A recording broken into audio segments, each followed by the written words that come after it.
Cyclotron.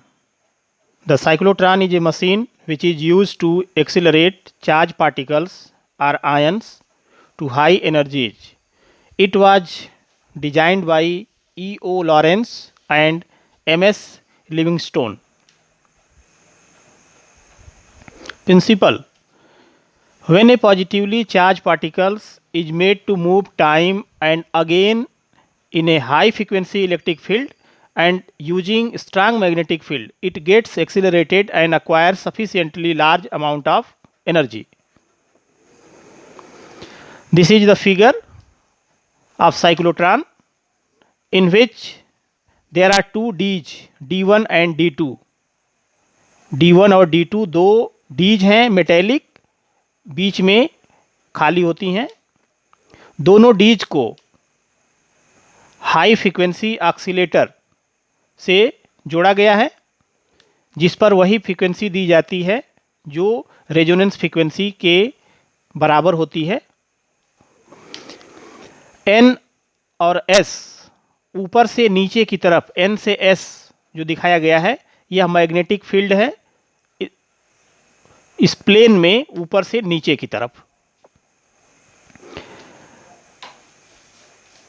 दोनों डीज के बीच में सेंटर पॉइंट पर source of positively charge particles रखे जाते हैं, जहां से जिस चार्ज पार्टिकल को एक्सेलरेट करना होता है उसे उस सेंटर पे रखा जाता है। Working: if a positively charged particle, say proton, is emitted from source when D2 is negatively charged and D1 is positively charged. In figure, इस फिगर में कहा जा रहा है कि D1 पॉजिटिव है और D2 निगेटिव है। जैसे ही चार्ज पार्टिकल D1 की तरफ इंटर करेगा तो वह उसे अट्रैक्ट करेगा या रिपेल करेगा, इस पे डिपेंड करेगा कि D1 और D2 की पोलैरिटी क्या है।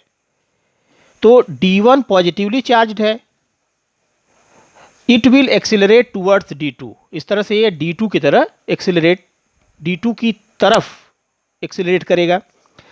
As soon as enters D2, it is shielded from the electric field by metallic chamber. यह इलेक्ट्रिक फील्ड इसके अंदर कार्य नहीं करेगी, सिर्फ उसके अंदर मैग्नेटिक फील्ड वर्क करती है।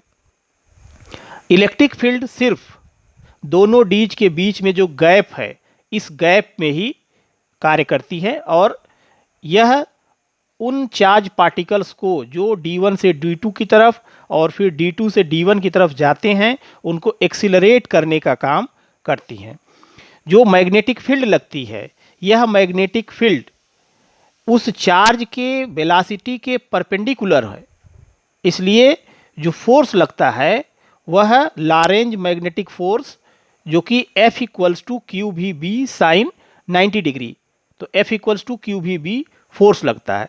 यह मैग्नेटिक फोर्स की वजह से इसका पाथ डीज में सेमी सर्कल हो जाता है और जैसे ही D1 से निकलकर D2 पहुंचता है तो D2 में सेमी सर्कल पाथ होता है और जैसे D2 से निकल करके D1 पे पहुंचता है, ठीक उसी समय उसकी पोलैरिटी चेंज होती है और इस प्रकार D1 से D2 की तरफ होते हुए फाइनली जब वह मैक्सिमम सफिशिएंटली एनर्जी गेन कर लेता है तो जो विंडो है W, इस विंडो से टारगेट पर उसे अप्लाई कर दिया जाता है।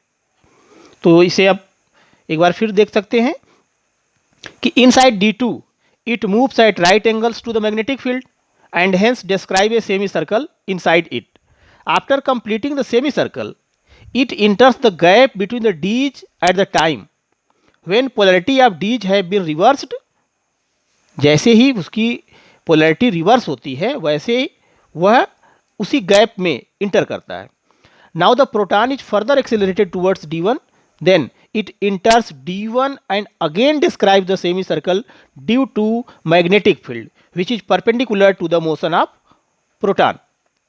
This process continue till the proton reaches the periphery. उसके आउटर जो एक्सटर्नल बाउंड्री है जब तक वहां नहीं पहुंच जाता है तब तक यह प्रोसेस होता रहता है. At this stage the proton is deflected by the deflecting plate which then comes out through the window and hits the target. This is working. Inside the Dij particles are shielded and not acted on by the electric field. Dij के अंदर यह shielded होते हैं, अर्थात उसके अंदर electric field कार्य नहीं करती है. The magnetic field acts on the particles and makes it go round in a circular path inside a D. Every time the particles moves from one D to another which is acted upon by the electric field. एक डीज से दूसरे डीज में पहुंचने का जो कार्य है, पहुंचाने का कार्य है, यह इलेक्ट्रिक फील्ड के द्वारा और डीज में सेमी सर्कुलर पाथ मूव करने के लिए मैग्नेटिक फील्ड यूज होती है. कुछ थ्योरीज की है. When a proton moves at right angle to the magnetic field inside the D, magnetic force F equal to q v B sine 90 becomes 1, F equals to QB B. This force provide the centripetal force to move in a semicircle or circular path. So QB B equals to mv square by r, and by this equation r equals to mv upon QB, by which we also calculate the path, radius of the path.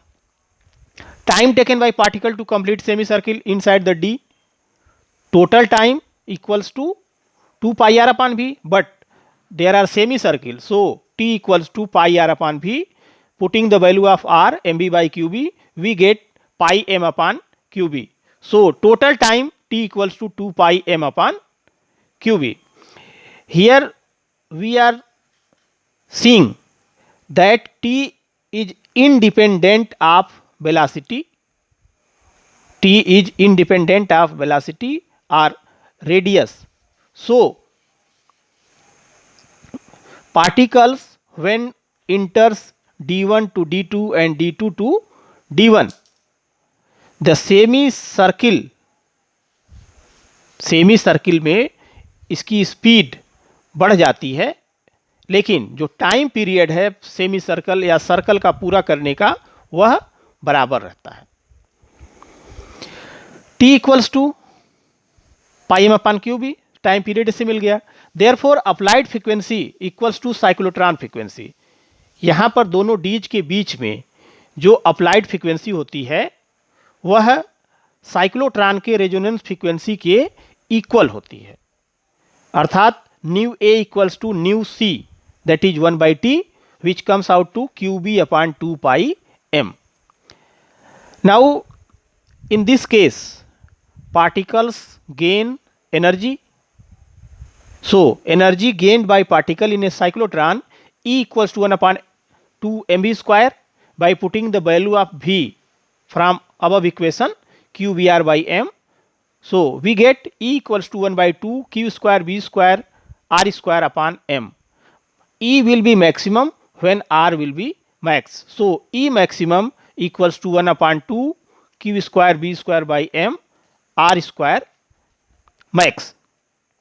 Thus the positively charged particle will acquire maximum energy when it is at the periphery of the डीज, अर्थात periphery डीज के आखिरी जहां से window से यह target किया जाता है उस पोर्शन पर इसकी जो एनर्जी होगी वह मैक्सिमम होगी. लिमिटेशंस, साइक्लोट्रॉन की कुछ लिमिटेशंस भी हैं. Cyclotron can not accelerate अनचार्ज particles like neutron. इसकी हेल्प से न्यूट्रॉन को एक्सीलरेट नहीं किया जा सकता क्योंकि इसमें कहा गया कि ये चार्ज पार्टिकल के लिए ही कार्य करता है. Cyclotron can not accelerate electrons because electron है very low mass. Electron has very low mass. The positively charged particles having large mass cannot move at limitless speed in a cyclotron. Cyclotron में जो positively charge particles हैं या कह सकते हैं ions, वह लिमिटलेट speed से मूव नहीं कर सकते. When the speed of ion becomes comparable to speed of light, that is the energy of ion exceeds 20 million electron volt, the mass of ion increases as per relation m equals to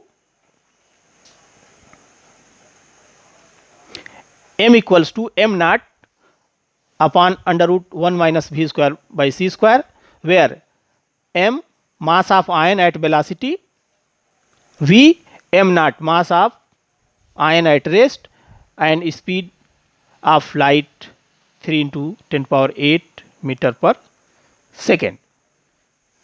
This is velocity of light. Time taken by the ion to describe semicircular path depends directly upon the mass, as such increased mass will not allow the ion to arrive in the gap between the two D's exactly when the polarity of D's is reversed. Hence, there will no further acceleration of particles.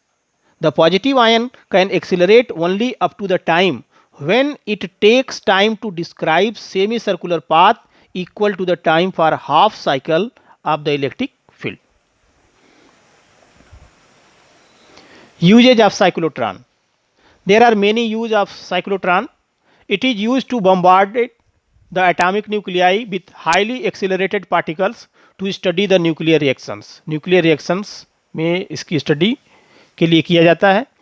It is used to improve the quality of solids by adding ions.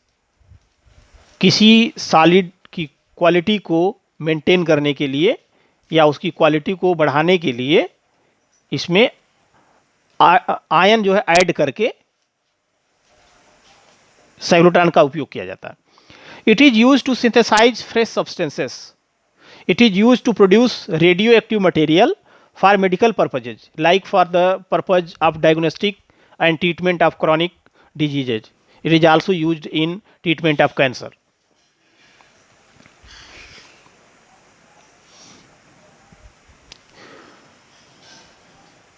यदि ये channel आपको पसंद आए, ये video आपको पसंद आए, तो इस चैनल को आप सब्सक्राइब अवश्य कर दें ताकि जो वीडियो बनाई जाए उसका नोटिफिकेशन आप तक पहुंचे. Thank you for watching.